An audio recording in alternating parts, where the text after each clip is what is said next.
জমা জমি নাই, খালি ব্যাংক চালাই খাওয়া। একটু তো আছে এই বাড়ির কত এই নাম কি আপনার? বাড়িটা আছে কয়েকশো, তো কাকা জানে। এই ব্যাংক কথা বলতে পারে, মানে কিছু বলে না। আপনি বলেন তো কি হইছে? ওর নাম ফেরদৌস। কি চাচ্ছেন যে এটা মারা গেছে বলেন?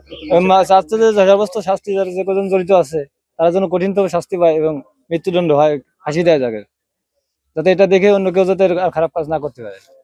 ইনি তো মেয়ের বাবা তাই না? হ্যাঁ, মেয়ের বাবা। ওনার কি অবস্থা এখন মানুষ? ওনার মানসিক অবস্থা খুবই খারাপ। ওনার কিছু কোথাও করতে পারে না, কথা কয়ও না, কেউ সাথে খালি ছোটাছুটি করে, এক একদিকে ধরেন চলে যায়, মাথায় কোনো শেষ নেই, কাম করে না।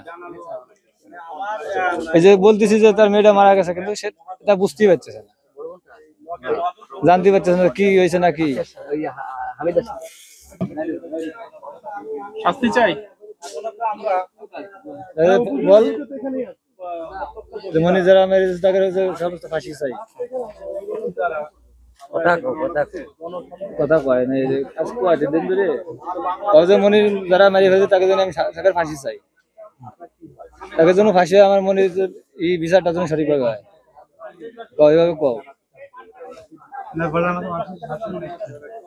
কিছু মাথা মধ্যে কিছু নেই।